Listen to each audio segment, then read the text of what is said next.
Perkenalkan, nama saya Dominika Daranpulo, NIM 1903030077, kelas B, mahasiswa Sosiologi semester 5, Fakultas Ilmu Sosial dan Ilmu Politik, mata kuliah Gerakan Sosial.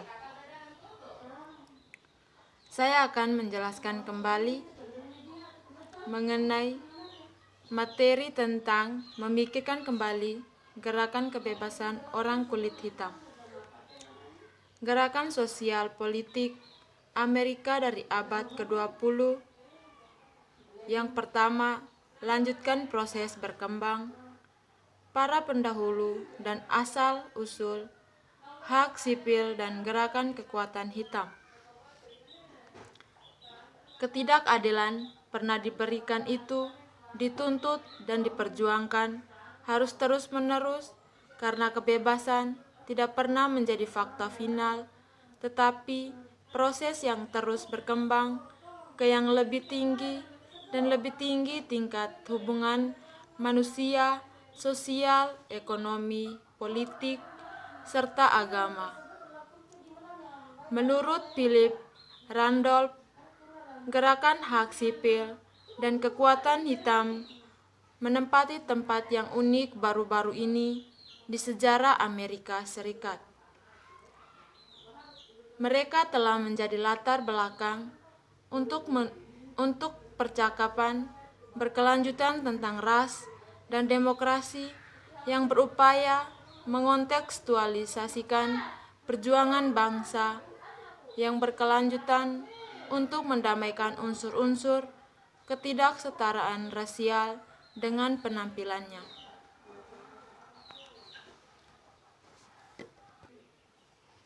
Bahkan dalam studi kasus tentang gerakan tersebut, para sarjana dengan cepat mengakui bahwa sementara periode pasca perang menyaksikan berkembangnya perlawanan terhadap Amerika apartheid, akar perlawanan itu jauh lebih dalam.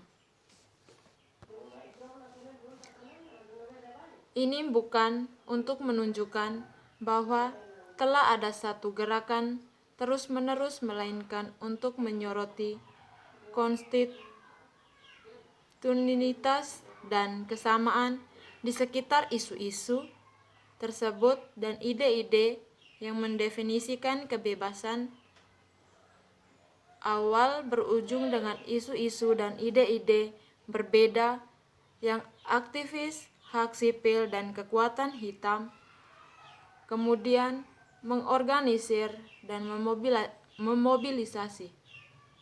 Secara umum, perjuangan kebebasan antara akhir rekonstruksi dan munculnya gerakan hak sipil modern bersatu di sekitar isu-isu kunci tertentu untuk pengalaman Afrika Amerika. Yang berikut, Perang Sipil Kedua Amerika. Aksi langsung tanpa kekerasan berusaha menciptakan krisis dan mendorong ketegangan bahwa sebuah komunitas yang terus-menerus menolak untuk bernegosiasi dipaksa untuk berkonfrontasi masalah. Menurut Martin Luther King, dalam studi terobosnya tentang gerakan hak sipil di Mississippi, menurut sejarawan Charles Payne berpendapat bahwa gerakan itu muncul dari dua tradisi yang berbeda, sebuah tradisi penggerak komunitas yang berfokus pada kampanye publik berskala besar dan relatif berjangka pendek, dan komunitas tradisi pengorganisasian yang menekankan kepemimpinan dan pengembangan komunitas akar rumput jangka panjang. Yang pertama dan lebih akrab dari keduanya, pada akhirnya apa yang berkontribusi pada pertempuran besar Perang Saudara Kedua diwujudkan dalam Montgomery, Birmingham, dan Chicago yang dibahas secara singkat. Yang berikut, kekuatan kepada orang-orang kekuatan hitam. Kekuatan hitam memberikan kekuatan kepada orang-orang yang tidak memiliki kekuatan untuk menentukan takdir hidup mereka. Sebagai wanita kulit hitam, politik dan afiliasi politik terikat dan mengalir dari partisipasi dalam perjuangan rakyat untuk pembebasan dan dengan perjuangan orang-orang tertindas di seluruh dunia melawan imperialisme Amerika. Selama bertahun-tahun, para sarjana berusaha untuk menunjukkan dengan tepat asal-usul kekuatan hitam di sebuah momen, bukan sebagai gerakan berkelanjutan, biasanya dalam akun periode saat itu pada tahun 1960 dan panggilan Stokely Carmichael untuk Black Power selama itu. Yang berikut, seni perang.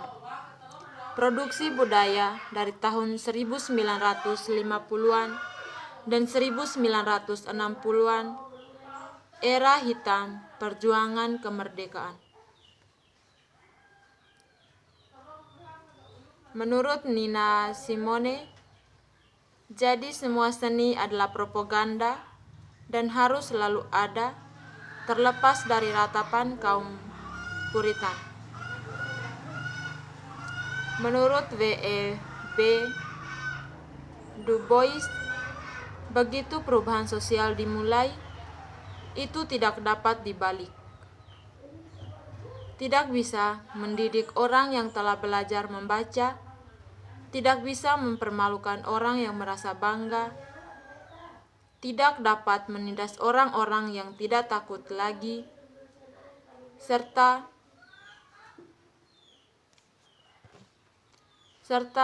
mereka telah melihat masa depan, dan masa depan adalah milik kita.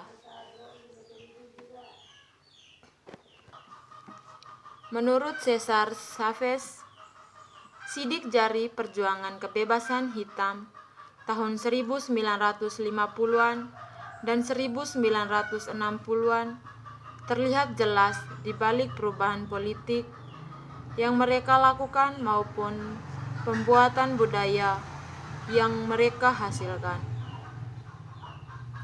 Selain mengubah lanskap politik negara, mereka memengaruhi bahasa, musik, fashion, dan seni juga.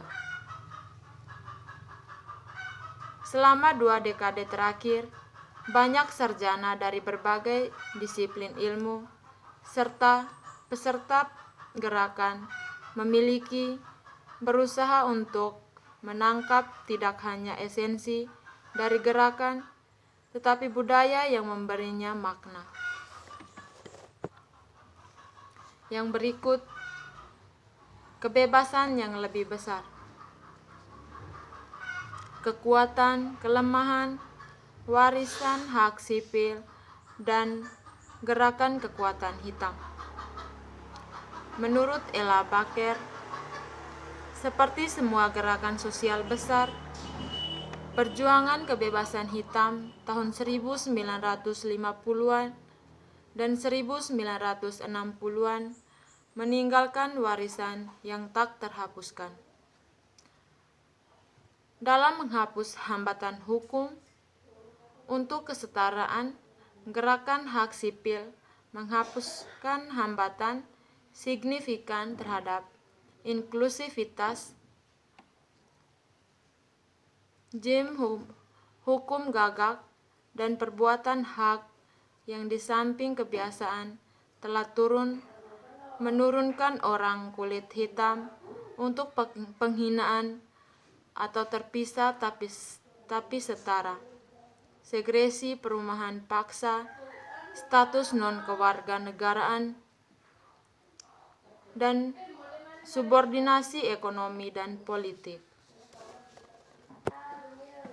Aktivis kulit hitam juga memainkan peran integral dalam pembebasan perempuan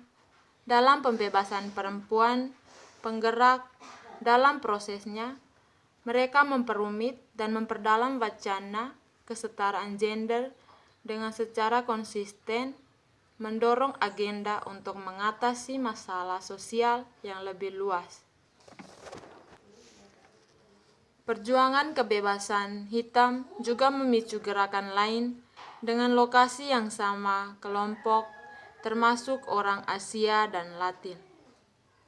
Dalam banyak kasus, individu dan organisasi terkait dengan upaya ini membentuk identitas dan politik mereka di sekitar hak sipil dan organisasi kekuatan hitam. Sekian dari penjelasan saya. Terima kasih.